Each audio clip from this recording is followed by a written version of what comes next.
अस्सलामुअलैकुम and welcome to my channel learn with learner. MATLAB tutorial series के एक और लेसन के साथ हाजिर हुआ हूँ। इस वीडियो में हम देखेंगे कि हम मैट्रिसेस किस तरह क्रिएट कर सकते हैं, उनके साथ कुछ फंक्शन देखेंगे। तो अब हम मैटलैब की स्क्रीन पे चलते हैं। मैट्रिसेस क्रिएट करने का हमारे पास जो तरीका है, मैट्रिसेस बेसिकली होते हैं कि हमारे पास लिस्ट ऑफ डेटा होता है रोज़ एंड कॉलम्स की फॉर्म में। अरेज हमने देखा था सिर्फ या तो रोज़ होंगी, मतलब रो वेक्टर होगा या कॉलम वेक्टर होगा, लेकिन मैट्रिसेस अब आपके पास रोज़ भी होंगी, उसके अंदर कॉलम्स भी होंगे। तो आपको तरीका क्या है, आपने एक वेरिएबल डिफाइन किया फॉर एग्जांपल, उसके बाद आपने स्क्वायर ब्रैकेट लगाना है, देन फर्स्ट रो एलिमेंट्स, यानी आप फर्स्ट रो क्रिएट करेंगे, उसके एलिमेंट्स लिखेंगे, देन सेमी कॉलन, उसके बाद सेकंड रो के एलिमेंट्स, देन सेमी कॉलन, उसके बाद थर्ड रो के एलिमेंट्स, देन अगर आपने फोर्थ भी जाना है तो आप जा सकते हैं। जब आपके एंड हो जाए फिर आपने स्क्वायर ब्रैकेट से क्लोज कर देना है। एक तरीका तो ये कि आप सेमी कॉलन के थ्रू करें।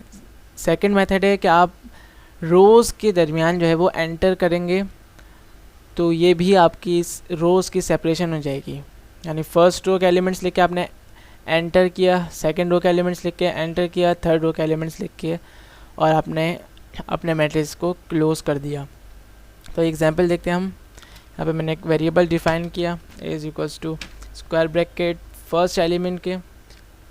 अब फर्स्ट रो के एलिमेंट्स में किस तरह वही स्पेस के थ्रू या कॉमा के थ्रू डिफर कर सकता हूँ। फॉर एग्जांपल 1 2 3, इसके बाद सेमी कॉलन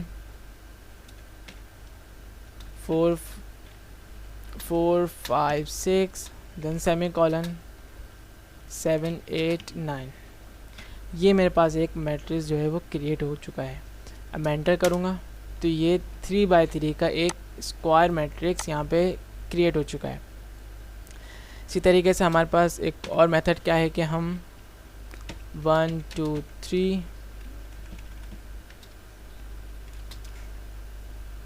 देन उसके बाद एंटर करें 4 5 6, then again enter 7 8 9, then square bracket close.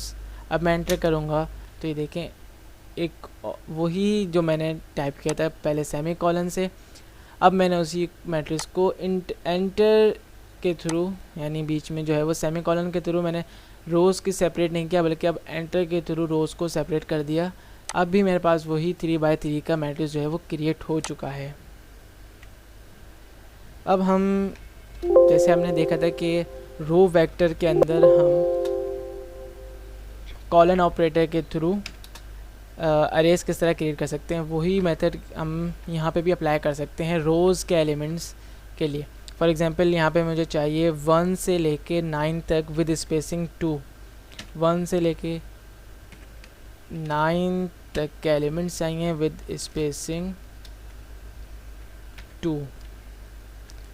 तो ये मेरे एक रो के एलिमेंट्स हो गए। देन अब सेकंड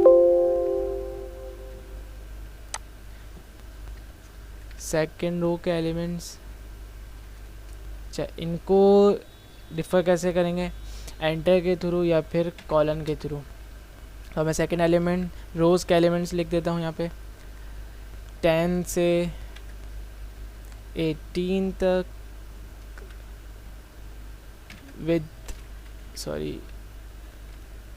विद स्पेसिंग 2 और 18 तक एलिमेंट्स चाहिए, सेमी कॉलन। अब यहाँ पे मैं थर्ड रो के एलिमेंट लिख देता हूँ 19 से विद स्पेसिंग 2 27 तक। ये याद रखते हैं चाहे आपको कि number of elements in each rows must be same, यानी तीनों रोज़ के जो नंबर ऑफ़ एलिमेंट्स हैं, यानी फर्स्ट रो में अगर 3 एलिमेंट्स हैं तो सेकंड में भी 3 और थर्ड में भी 3 ही होने चाहिए। इसको एंटर करता हूँ तो ये देखें मुझे 3 रोज़ और 5 कॉलम्स का एक मैट्रिक्स क्रिएट हो चुका है। इसी तरीके से आप जो है इसके अंदर लिन स्पेस फंक्शन भी यूज़ कर सकते हैं। यहाँ पे मैं लिन स्पेस फंक्शन यूज़ कर लेता हूँ, जैसे हमने प्रीवियस वीडियो में देखा था लिन स्पेस का फंक्शन। लिन स्पेस देन उसके बाद स्टार्टिंग एलिमेंट देना था मुझे, कॉमा एंड, और नंबर ऑफ एलिमेंट्स कितने चाहिए मुझे 5। अब इसको मैं एंटर करता हूँ तो ये देखें लिन स्पेस के फंक्शन से भी हम मैट्रिसेस के अंदर लिन स्पेस के फंक्शन को रोज़ के एलिमेंट के तौर पे यूज़ कर सकते हैं। इसके बाद हमारे पास कुछ मज़ीद कमांड्स हैं जिनके थ्रू हम मैट्रिक्स को क्रिएट कर सकते हैं। से फॉर एग्जांपल यहाँ पे मैं एक वेरिएबल क्रिएट करता हूँ। इसके बाद हमारे पास है ज़ीरोज़ कमांड है, ज़ीरोज़। इसके बाद में मुझे जिस डायमेंशन का मैट्रिक्स चाहिए होगा मैं वो लिख दूँगा। फॉर एग्जांपल 2/3 का मैट्रिक्स चाहिए, तो यहाँ पे मैंने एंटर किया तो ये मुझे एक मैट्रिक्स क्रिएट करके देगा, लेकिन उसके तमाम एलिमेंट्स जो हैं वो ज़ीरोज़ होंगे। इसी तरीके से हमारे पास एक और कमांड है 1 की, 1, इसको भी मैं 5/5 का मुझे एक मैट्रिक्स चाहिए, इसको एंटर करूँगा तो ये 5/5 का एक मैट्रिक्स क्रिएट कर देगा और तमाम एलिमेंट्स जो हैं वो 1 होंगे।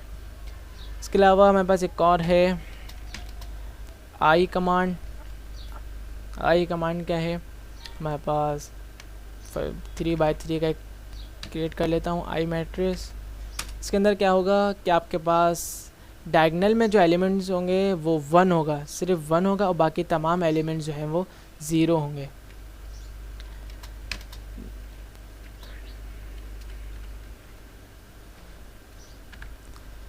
यहाँ पे एक 7/7 का आई मैट्रिक्स क्रिएट करता हूँ तो इसके डायगोनल में जितने भी एलिमेंट्स हैं वो तमाम के तमाम सिर्फ 1 होंगे और बाकी जितने भी एलिमेंट्स होंगे वो 0 होंगे। इसको आप आइडेंटिटी मैट्रिक्स भी कहते हैं। इसके बाद हमारे पास है ट्रांसपोज फंक्शन। ट्रांसपोज क्या करता है, हमारे पास अगर हमारे पास एक फॉर एग्जांपल यहाँ पे एक रो वेक्टर है, यहाँ पे मेरे पास एक रो वेक्टर है, अब इसका मैं ट्रांसपोज करना चाहता हूँ तो मैं सिंपली करूँगा क्या, जिस वेरिएबल में आपने सेव किया हुआ है उसके ऊपर आप सिंपली कॉम्प्लीमेंट लगा देंगे, यानी x के ऊपर मैं कॉम्प्लीमेंट लगा देता हूँ तो ये ट्रांसपोज कर देगा। ट्रांसपोज में बेसिकली होगा क्या, जितनी भी आपकी रोज़ होंगी वो कॉलम्स में कन्वर्ट हो जाएंगी। फॉर एग्जांपल यहाँ पे मैं एक और क्रिएट कर लेता हूँ, कॉलम वेक्टर क्रिएट कर लेता हूँ 1, 2, 3, ये मेरे पास एक कॉलम वेक्टर है। अब इसका मैं ट्रांसपोज कर देता हूँ ए कॉम्प्लीमेंट एंटर, तो ये ट्रांसपोज हो गया। इसी तरीके से आप किसी भी मैट्रिक्स को ट्रांसपोज कर सकते हैं। फॉर एग्जांपल यहाँ पे मेरे पास ये मैट्रिक्स जो है सी, इसको मैं ट्रांसपोज कर लेता हूँ। सिंपली करूँगा क्या, सी कॉम्प्लीमेंट एंटर, तो ये जो है वो ट्रांसपोज हो गया। पहले मेरे पास 3/5 का था, अब ये 5/3 का हो गया, यानी रोज़ जो है वो कॉलम्स में कन्वर्ट हो गए, कॉलम्स जो हैं वो रोज़ में कन्वर्ट हो गए। तो इस तरीके से आप किसी भी मैट्रिक्स का ट्रांसपोज जो है वो इजीली फाइंड कर सकते हैं। उम्मीद है आपको आज की वीडियो पसंद आई होगी। अगर आपने अभी तक हमारे चैनल को सब्सक्राइब नहीं किया तो काइंडली सब्सक्राइब कीजिए, बेल आइकन को क्लिक कीजिए ताकि हर नई आने वाली वीडियो आप तक पहुंच सके। Thanks for watching.